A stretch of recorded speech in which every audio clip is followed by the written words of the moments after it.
Okay, in this session we're going to look at how to create a Gantt chart on Excel.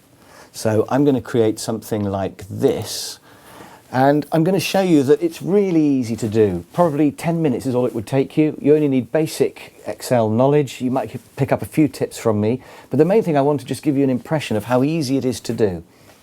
And we're going to start with a post-it note diagram like this, and then we're going to convert it into an Excel Gantt chart. It's really important to start with a post-it note diagram. That's the heart of your planning. The Gantt chart is just a better way to present it and see it. So we're going to use an example that I've taken from a training course based on setting up a European distribution centre for something. You don't need to worry too much about the details of that. I'm just going to use it as a way to demonstrate the process of setting up the Gantt chart. Okay, so we'd start with a completely blank page. Okay, so I'm going to show you how to create a Gantt chart based on a network diagram. Network diagrams, also known as PERT charts, flow charts, post-it note diagrams, whatever you want to call them. I've got one that we've done earlier here, just using post-it notes on a whiteboard. That's my preferred way of doing it. It's really low tech, really easy. A group of people can do it. It's verging on fun. So we've planned out a project. This is actually opening up a distribution centre for a product in Europe, and we've planned it all out. And as you can see, we've estimated the weeks, we've got the post-it notes in the right running order, and from that we can find the critical path, which is the longest path through. And you can see the longest path goes kind of through the middle: identify country, find a site, buy a site, etc. And I've marked those in red. So the final bit of creating the post-it note diagram is to show the critical path in red. And now we're going to make it into a Gantt chart. Now, one of the problems with a post-it note diagram is it's not very portable if it's on a whiteboard. But that's okay, because we're going to make it into a Gantt chart using Excel, and then you can email that, print it out, do whatever you want with it. Personally, I like Excel because it's the easiest way to do it. Everybody's got Excel, everyone knows how to use it. If you start using things like Microsoft Project, you've got to buy extra software, people have got to learn it. If you email it to other people, they might not be able to open it and all of that. So I'm thinking, keep it simple, use Excel. So the first thing we do is type in the tasks, starting with the critical path. So I'm just going to do that. So you can see that the critical tasks go from identify country down through to opening business. There they are. And then underneath those you put the floating tasks. So the floating tasks are all the ones that are non-critical. And remember, the definition of a critical task is just something that's on the critical path. That's all it is. It doesn't mean it's expensive or quality is critical or anything. It just means it's time critical. That's what a critical task is. So we've got the floating tasks on there as well now. I'm going to make this column a little bit wider so that all the tasks can fit in the first column. And the next thing I'm going to do is put the numbers of the weeks across the top. So if we add up the length of the critical path, you can see it's 4 and 4 is 8, another 10 for buying the site, that's 18, another 8, it's getting difficult now, 26, and 2 more weeks for installing the furniture is 28. So it's a 28-week project. So I'm going to put the numbers across the top. If you select the first 2 and then drag this little dot, you can go all the way out to where you want to go, and you can see it's gone off the end of my page, but that's okay. So it's going up to 28 there. I'm going to make sure it fits on the page now, so I'm going to select that column and then hold the Shift key down, and go back and select that column. Holding the Shift key down just makes it select all of them. And then when I pull in that first one, they all come in by the same amount, so I can get it the right size. And while I'm there, I'm going to center them as well, just because I'm quite anally retentive. So I've got everything visible on my page now, which is good. I think I'll just save that as well, because you can never quite trust your computer. So the next thing is I'm going to put in the coloured in part of the Gantt chart. And I've got a way of doing that that saves quite a lot of time and effort, which is to use conditional formatting. This is the only bit of this whole thing that's remotely clever. I'm hoping you'll get the idea from watching this that anyone can do a Gantt chart using Excel. It's really easy and really quick. This whole demo is going to take 5 minutes probably if I wasn't explaining it as I went. So I'm going to select the whole area of my Gantt chart, and I'm going to go conditional formatting. So you can see this is in the home menu. Just select conditional formatting, highlighted cells rules, and I'm going to go greater than. So I'm going to say if the content of the cell is greater than 0, in other words, if there's anything in there at all, colour it in. So I formatted that, and you can't tell, it looks perfectly normal, but that's now been formatted. So you can see if I was to put 1s in there, it would colour it in. And if I delete them, the colour goes. So it's just quicker than having to colour in all the ones that you want. Now the other thing is I want the floating tasks, the non-critical ones, to be a different colour. So I'm going to go back into this, back into conditional formatting, highlighted cells, greater than, and this time I'm going to go for a different colour. I think I'll go for green. Okay, so those floating tasks, they're going to come out green when I get to them. So everything's formatted and we're ready to put our tasks in now. So what I'm going to do is I'm just going to put a 1 in each box just to make it colour it in. So identify the suitable country is 4 weeks. So I'm just going to put a 1 in the first 4 boxes like that. Then finding a site is also 4 weeks. So I'm just following along the critical path. I'm ignoring all the other tasks for the moment. Buying a site is 10 weeks. So that's 5, that's 10 there.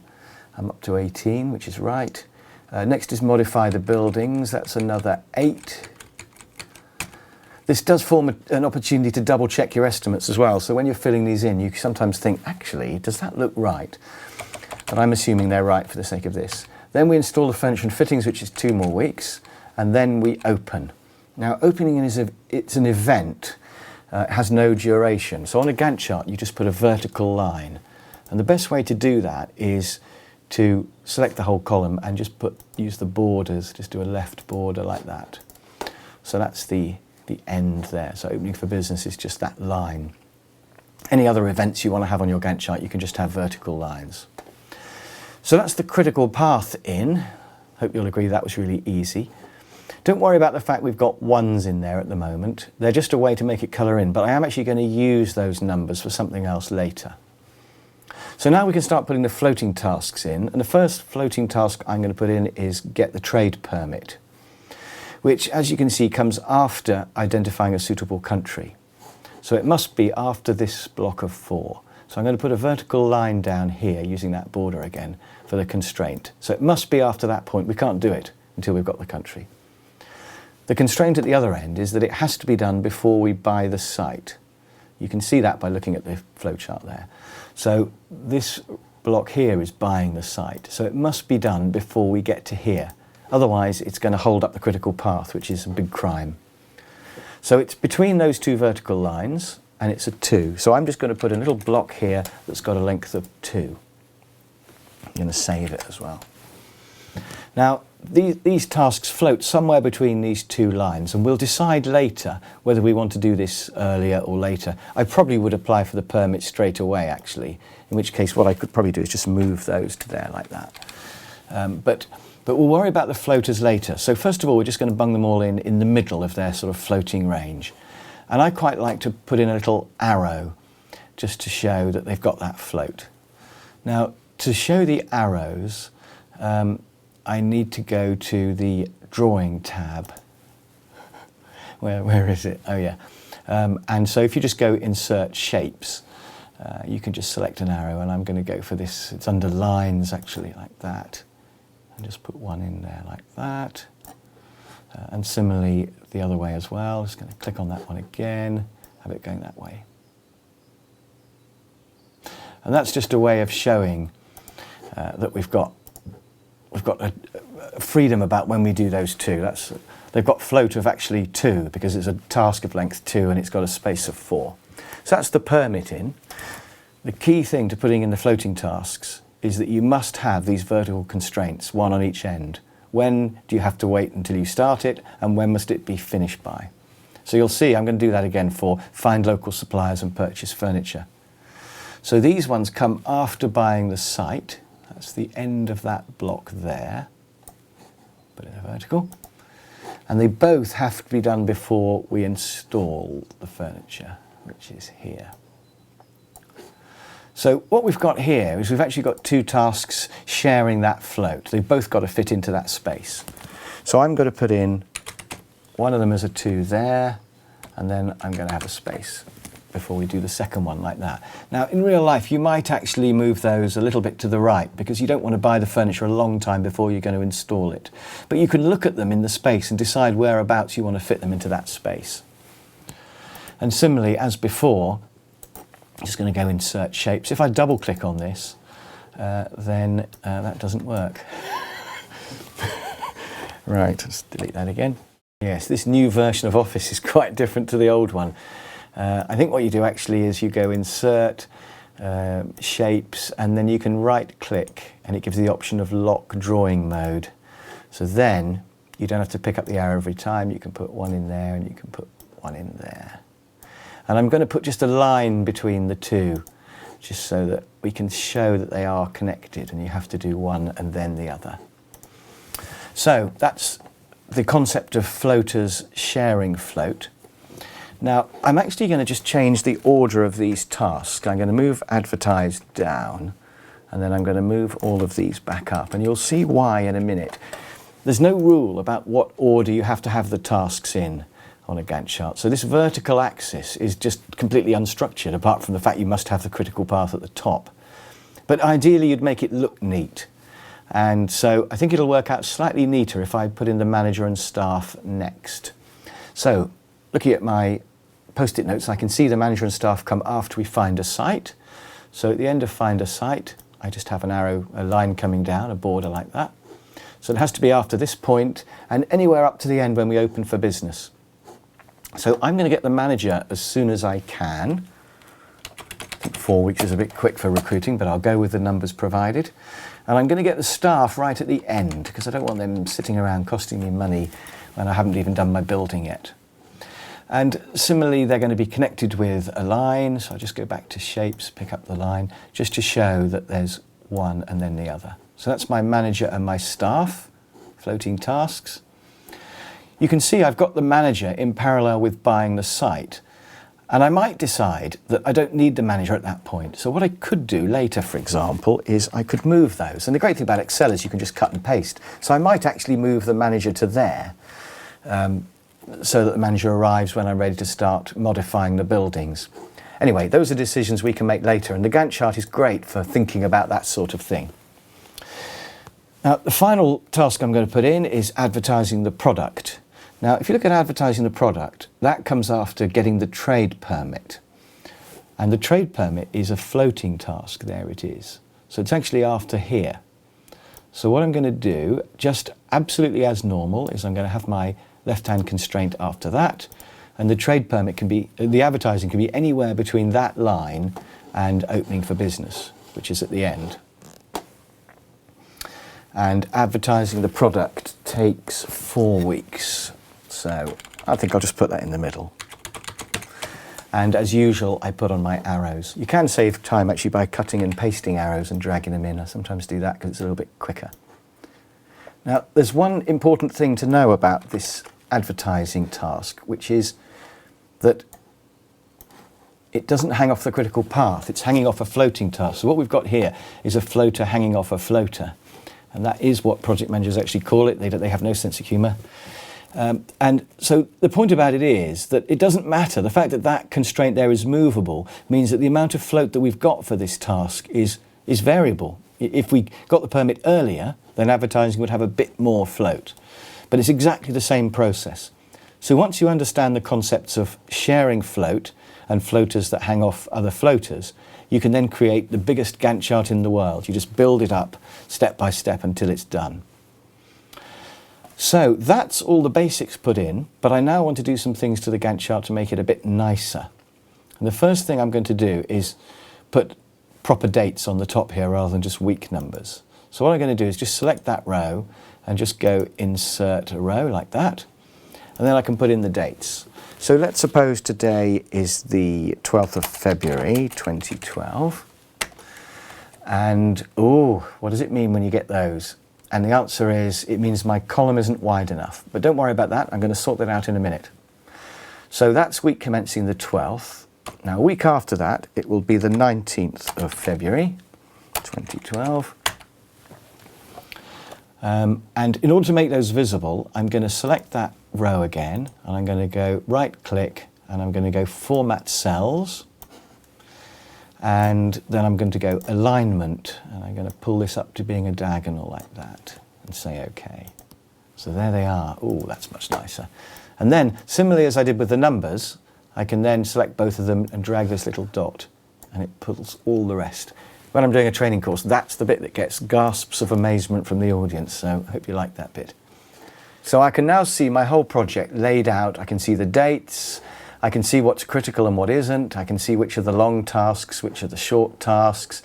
I can see that I'm going to start modifying the buildings in June. You know, will people be on holiday in August? That could be tricky. I can see I'm going to be recruiting the manager in April, etc. I'm going to open at the end of August. So I've now got a real timescale on my Gantt chart, and that's one of the main reasons Gantt charts are good. People can actually see the whole project and their part within it. And they can commit at the start to these dates in their diary. So that's one advantage of a Gantt chart. Another advantage of a Gantt chart is that you can add up vertically and see when your busy times are.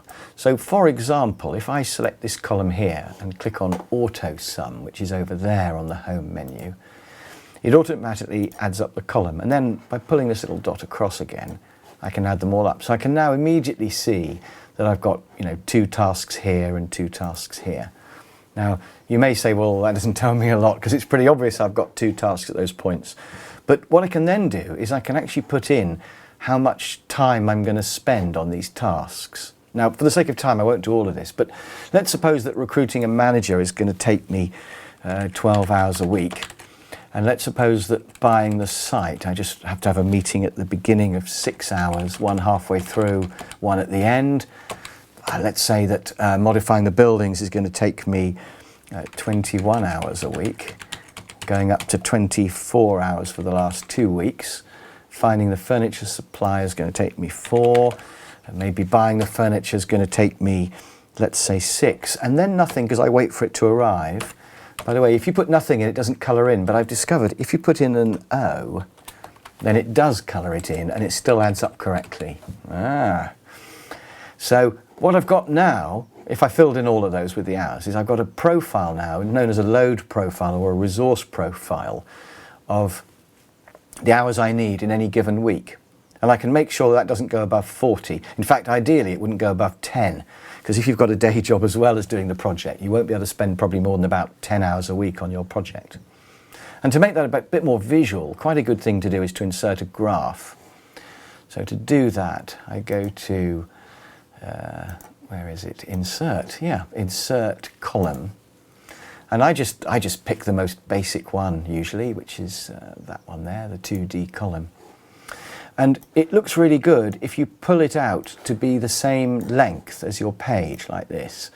So if you just, it's a little bit fiddly, but if you just line up the left-hand one and then pull that one out there, so the right-hand one, you can see now that I can immediately look and see where I'm busy and where I'm not. Just getting that lined up. There we are, just pull that one out slightly further. Yeah. So I can now immediately see there's this big peak of work around here in July, which was exactly when I was going to go on holiday, so that's really inconvenient. And you can see it's live as well. So if I suddenly realise that, let's say, getting the permit's going to take me 10 hours, I can put 10 in and there it is on my graph. Just save, always keep saving. So the graph is a really good way to look at resources. And resource planning is the second reason why Gantt charts are important. Okay, the 3 reasons why we want to use a Gantt chart. First one is communication of the project. Second one is resource planning by looking vertically. The third one is monitoring progress as we go along. And that's where we colour in as we go. So you have the now line, you just colour in the column as you go. And then you colour in the work as you've completed it, which is easy to do. Although one little fact that's worth you knowing is that when you colour it in, suppose I decided to colour this in let's say yellow to say I've done it. It doesn't show as yellow because it's formatted. So the way to do that is to take a square somewhere down here and colour it. And then you can use the format painter to show what you've done like that. And that's the best way to do that. Now, the next thing I want to show you on this is what if there's, say, a shutdown or a holiday? What if the first week of August we don't do anything? Well, it's really easy to do that. All you do is just insert a column. So the best way actually I find is, can't find anything on these ribbon menus, is just to right click and go insert. And then maybe colour that column in to show that that you're not going to be working at that time. So go back to home and just select that. So that's my week on the beach there, summer holiday, shutdown or whatever. And similarly for Christmas or whatever, you might well want to put a week or two of nothing happening on your project. Now the only other thing is I just need to repair the dates, because you can see I've inserted a column and I've got no week here. So all I do is I just select those two and pull that across, and instead of finishing on the 19th of August, it's now going to be the 26th of August. And you can see instead of 28 weeks, it's now 29. So that is that. Save it again. So now I can see all my hours and everything, and that's great. By the way, you might want to insert one more column in here, and then you can put the name of who's doing each task. And the great thing about the Gantt chart, because every task is on a different line, it means you can have as many columns as you like. So you might have the name of who's doing it, the department they're in, the cost of it, whatever you like. And you can also add up a cross here like this and select auto sum, because that works horizontally as well. And if you then pull that down, you can see that I can also see how many hours I'm spending on each task. So modifying the building is going to take me 174 hours, for example. And I've got my total hours spent on the whole project there. Now I'm going to call this sheet hours. I'm going to right click and go rename, and I'm going to call that hours. And then the next thing I'm going to do is I'm going to copy that. So I'm going to right click, move or copy, and then I'm going to select create a copy before sheet 2. It's not very user friendly, this. So what it's done is it's put another one. So I've now got two identical sheets, and I'm going to rename this one money. So what I could do now, I've got all my hours spent here, but I could go back through this one and put money as well. So what I've got on here is how much I'm going to spend. So let's suppose, for example, buying the site, I'm going to spend £90 up front. I'm going to pay a halfway stage payment and £120. Again, it's a very cheap site, this.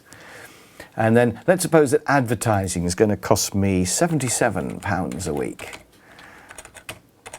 etc. So the point is I can put my money in exactly the same way as I did the time just now. And here I've got the total I'm spending on each task like that, but I've also got the total I'm spending in each week, so you can see where my spend profile is. And a spend profile is a really useful thing to have for your project, because I want to know when am I going to spend my £876. And let's suppose I'm looking at financial years, so this is the end of my financial year there. So all I do is I can just mouse over that, and it gives me a total down at the bottom. You see where it says sum. So I'm actually only spending £18 on this in this financial year. And then the next financial year, mousing over that, it's now gone up to 858. So that's how much I'm spending in the second half. So I've got a spend profile and I've got an hours profile. Now the final thought about all of this is, what if you have more than one project? So what you can do is you can then add up these lines. And the easiest way is probably just to move them onto another sheet or down to the bottom of this. So you just do cut and paste. But when you go down to here, you need to use special paste. In fact, we've got paste options here. So you can see I want to put in just the values. I don't want the formulas, I just want the values. So that's from that project. If I just call that, project A or whatever. And then I can have project B and C coming down here as well. And then whatever those values are coming from their different Gantt charts, I can have all my various projects like that. And then I can add up all of my projects using auto sum again. And that will tell me then whether I've got enough money or enough time to do all those projects. And if I haven't, then clearly I'll have to slide some of these out into the future, cut and paste them until my totals look reasonable on the bottom. And there we are. That's a Gantt chart in Excel. I reckon it will probably take you 10 minutes to do, has to be worth doing. But the key point I want to leave you with is always do the post-it note diagram first, because you can't create a Gantt chart from nothing. My whole Gantt chart is based on the post-it notes. particularly based on the critical path, and then everything else hangs off that. So that's it. Bye for now.